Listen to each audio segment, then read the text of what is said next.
Baha giddu galeessaa keessatti waraanni balaafamaan erga jalqabamee torbee lammaffaa tokko jedhee jalqabeera.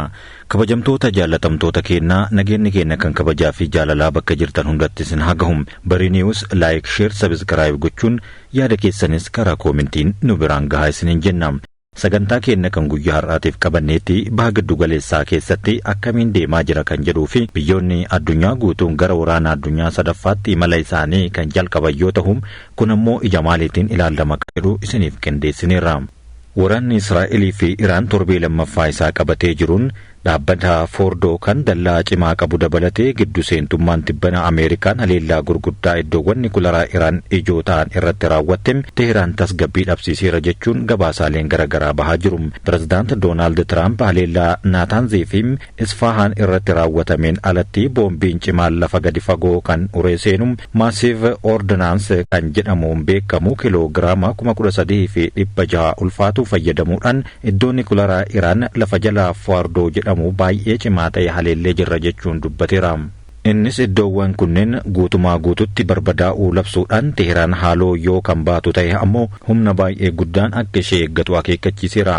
Hoogganaan ol aanaan Iraan Ayatollaa Ali Khameneiin kanaan dura Ameerikaa yoo hirmaatte miidhaa hin suphamne akka ta'u dubbii isaanii keessatti dubbatanii kan turanii fi yeroo ammaa biyyi Rippaabilikni Islaamaa filannoowwan hedduu madaaltee xiinxallaa akka jirtus dubbatamaa jira. Iraan haleellaa Ameerikaa kamiyyuu dantaa Ameerikaan qaxanicha keessaa qabdu hunda qaxxaamura keessaa akka galchuu akeekkachiifteerti.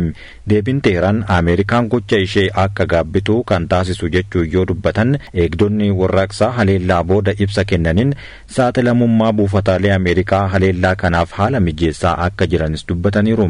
Ameerikaan buufataalee waraanaa Iraaq, Bahareen, Qatar, United Arab Emirates, Saudi Arabiyaa, Kuwait, Yoordaanii fi Sooriyaa keessaa qabdu yoo ta'u hundi isaaniiyyuu fageenya misaa'ilaa baalastikii Iraan jalatti kan xiyyeeffamanidha. Dhaabbileen beekamoo ta'an buufata xiyyaaraa bal'aa Qatar keessatti argamuu fi buufata galaanaa Bahareen keessatti argamu kan doonii shanaffaa Ameerikaa keessummeessuudha. Bara 2020 keessa Iraan ajjechaa ajajaa ol aanaa Qaasim Suleemaanii irratti ajaja Tiraampiin raawwatameef haaloo bahuudhaaf jecha buufata xiyyaaraa AI Asad kan humnoota Ameerikaa Iraaq keessatti keessummeessu haleeltee turte.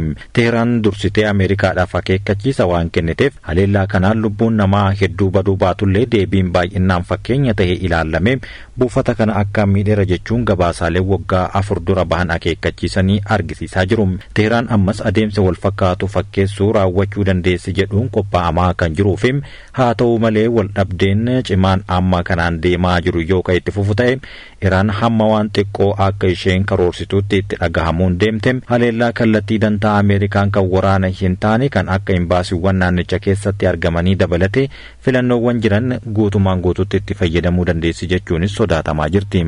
Balaan barame kun waggoottan darban keessatti yeroo fi waldhabdeen Iraanii fi mormitoota ishee warra lixaa gidduutti hammaatu hundatti qondaaltonni siyaasaa fi waraanaa Iraan irra deddeebi'ameera. Daandiin bishaanii dhiphoon galoo galaanaa bakka tarsiimoo qabxii guddaa addunyaa kanaa yoo taate tiraafika boba'aa addunyaatiif dhiyaatu keessaa harka 5 karaa kanaan kan darbuudha.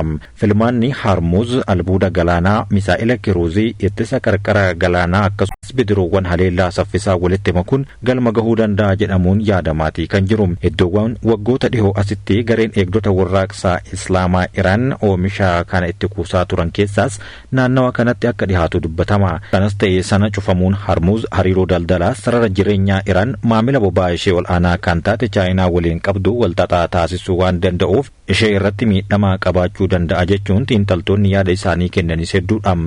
Iraan seenaa daangeffama dooniiwwanii fi dhaabbilee galoo galaanaa fi galoo galaana diimaa irratti xiyyeeffachuudhaan haleellaa diroonii misaa'ilaa fi haleellaa albuudaan daangeffame qabdi.